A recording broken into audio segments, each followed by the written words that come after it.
श्री राम जय जय राम। श्री राम जय राम। श्री राम जय राम। ओम नमः शिवाय। ओम नमः शिवाय। ओम नमः शिवाय। योग वासिष्ठ दिवस क्रमांक 465। उपशम प्रकरण सर्ग 83।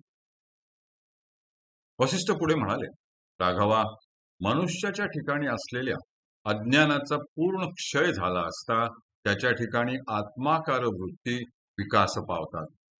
त्यामुळे अखिल चराचर आपल्या परमात्म स्वरूपाच्या एका अंशामध्ये स्थित झालेले आहे असा अनुभव येऊन त्याचे शरीर ब्रह्मस्वरूपाच्या निरातिशयानंदामुळे ओतप्रोत भरून जाते.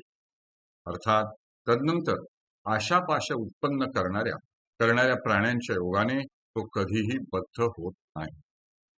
ज्याप्रमाणे दावाग्नीमध्ये दग्ध झालेल्या वृक्षांना वर्षा ऋतू प्राप्त होताच पुन्हा पालवी फुटते, त्याप्रमाणे ज्यांचे संसार, जन्म आणि जरारूपी विस्तृत मार्ग हे ज्ञानरूपी अग्नीने नष्ट झाले आहे, अशा पुरुषांच्या ठिकाणी आरोग्य, पुष्टी, तुष्टी, उत्तम कांती वगैरे गुणसंपत्ती उदय पावतात व असे ज्ञानवेत्ते पुरुष पुन्हा जन्म मरणाच्या फेऱ्यात न पडता आत्मरूपी वृक्षाखाली कायमची विश्रांती पावतात.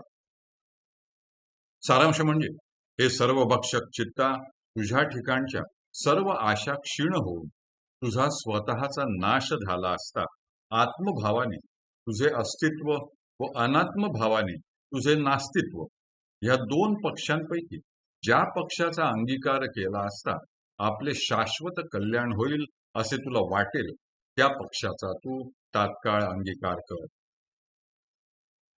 हे मान्य श्रेष्ठा चित्ता, आत्मभावाने स्थित होणे हेच तुला श्रेयस्कर आहे असे माझे मत आहे. यास्तव आत्मभावाव्यतिरिक्त आपले अस्तित्व नाही अशीच तू आपल्या ठिकाणी निरंतर भावना कर व सुखी हो.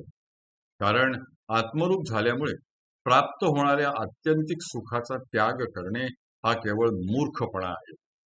सचेतन मन हेच जर तुझे वास्तविक स्वरूप असते तर तुझा अत्यंत अभाव होण्याची इच्छा कोणी केली असती.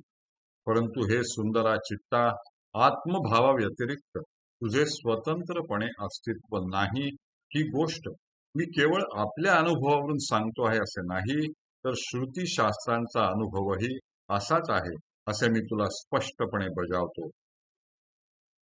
यासाठी आपल्या मिथ्या स्वरूपानेच मी जिवंत राहीन अशा भावनेने तू आपल्या भ्रामक स्वरूपामध्ये सुख मानून राहू नकोस.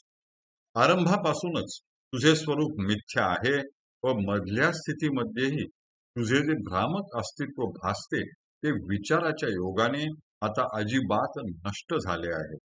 साधो, जोपर्यंत मनुष्याच्या ठिकाणी अविचार आहे तोपर्यंतच तुझे रूप सत्य भासते.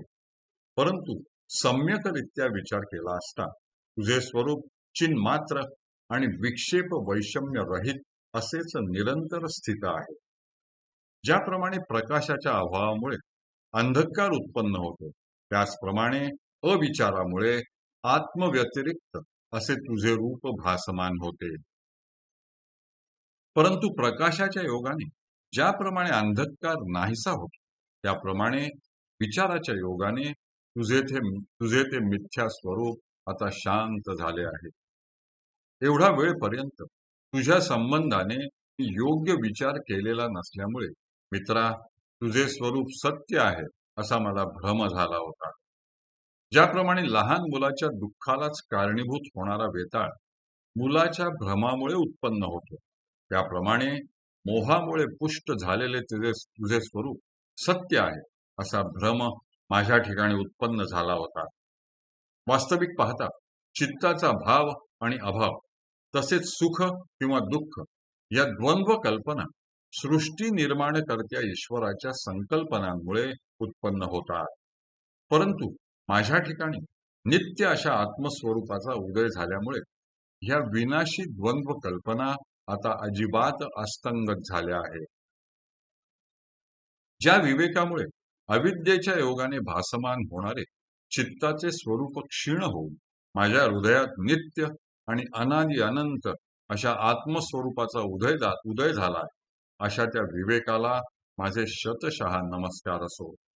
हे क्षुद्र चित्ता, विवेक आणि शास्त्रोपदेश यांच्या योगाने तुला अनेक वेळा बोध केल्यामुळे तू आता प्रबुद्ध झाला आहेस. पूर्वी तू परमेश्वरच होतास आणि आता तुझ्या ठिकाणची चित्तता नाहीशी झाल्यामुळे तू पूर्वीप्रमाणेच परमेश्वर होऊन राहिला आहेस. समस्त वासनांपासून मुक्त होऊन तू निःश्रेयस अशा स्थितीपर्यंत जाऊन पोचल्यामुळे तू महेश्वरच बनला आहेस. हरि ओम तत्सत. हरि ओम तत्सत. हरि ओम तत्सत.